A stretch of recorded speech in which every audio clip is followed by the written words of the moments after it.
The 7 activist scholars you are about to meet have left an indelible mark upon the U.S. peace movement. Each has done so at the expense of their careers and even spent time in prison.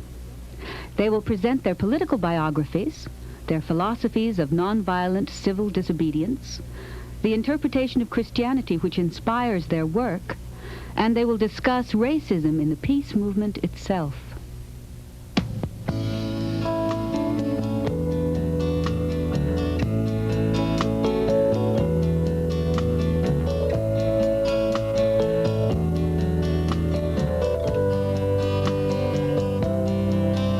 Well, I come out of a Republican Goldwater background, which seems a little strange, and I'm not just sure how I got from there to here.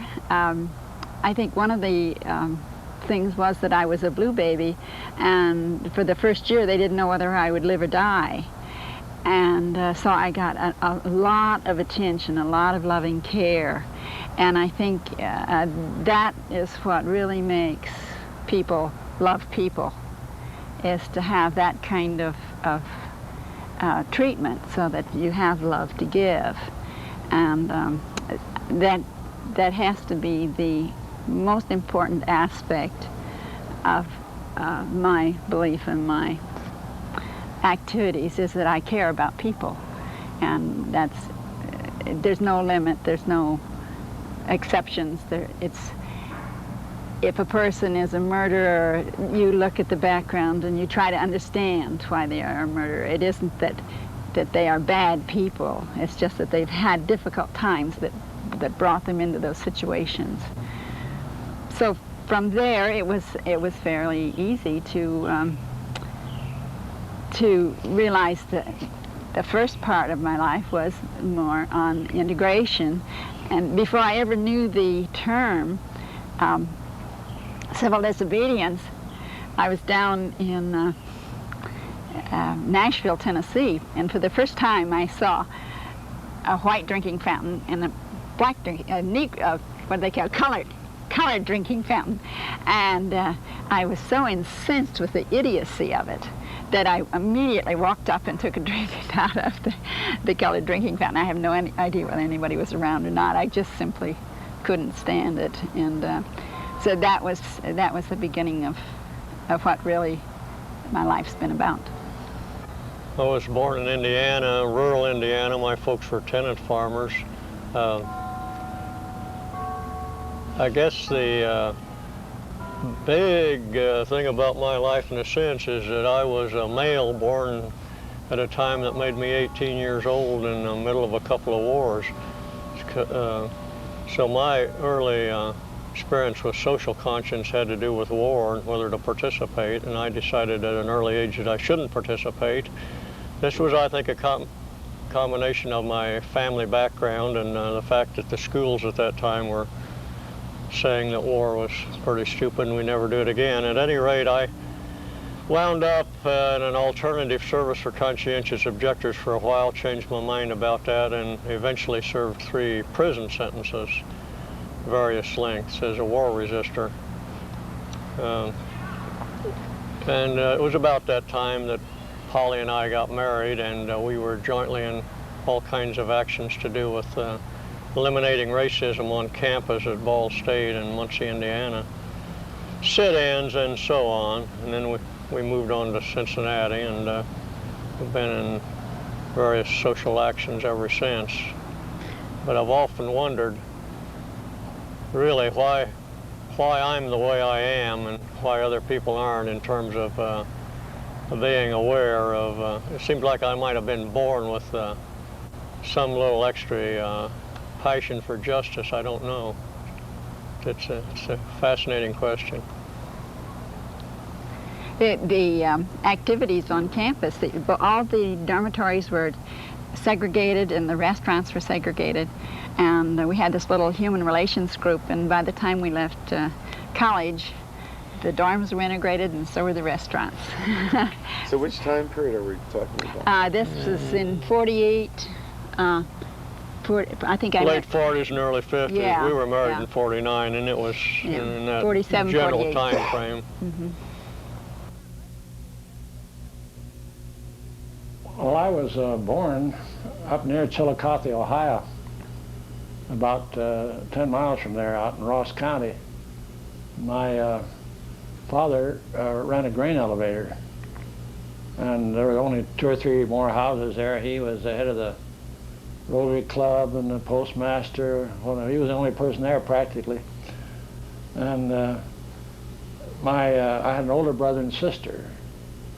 My father and mother at the time of their marriage sent out a wedding announcement. The town where they began to set up housekeeping and live, where this elevator was called Storms. And I remember Mother telling me that some of their friends said, well, we've heard that couples have had a rocky time in their marriages, but we never had an announcement that said at home in Storms. So we moved from Storms, Ohio, when I was a year and a half old, to a town, Greenfield, and then when I was 3, we came to Normal, Illinois, which is right outside of Bloomington, Illinois, and my father had a grain elevator there. And he was in the worst kind of business as far as his health goes, all the dust and the dirt, because he passed from this life from tuberculosis.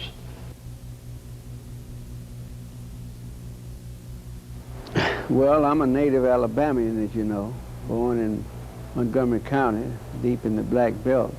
When I was young, I was brought to Jefferson County, Birmingham. We lived on the edges, outskirts of Birmingham, mining, coal region at that time. And of course, I was reared by a stepfather.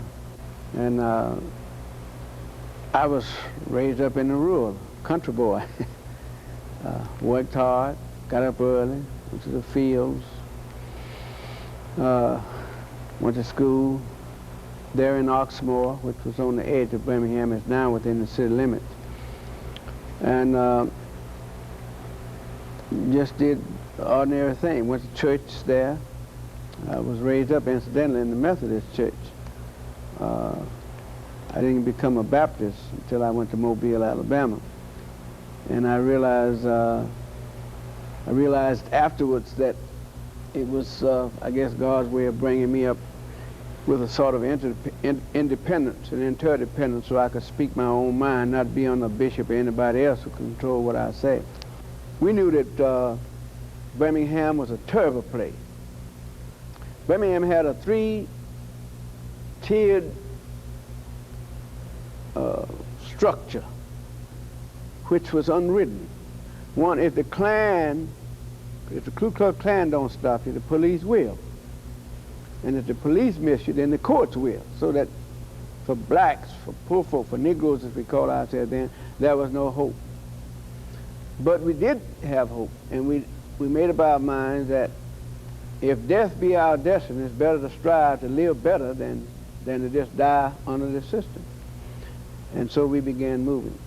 Mr. Connor, Eugene Bull Connor, thought that the jailhouse is the answer to all problems when it comes down to blacks trying to seek freedom and justice.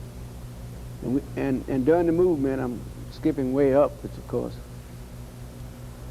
I asked him to let us march just 2 by 2 on the sidewalk, not blocking any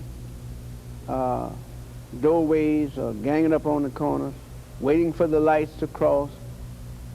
Let us march 2 by 2 to redress, to protest grievances.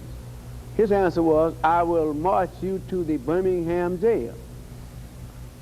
And then I said, well, I sent back down and said, let us picket then. 2 by 2, no big signs blocking the sidewalk, observing the lights.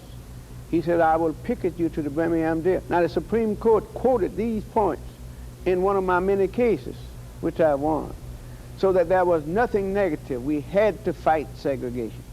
Or, as I said, we either must kill segregation or be killed by segregation.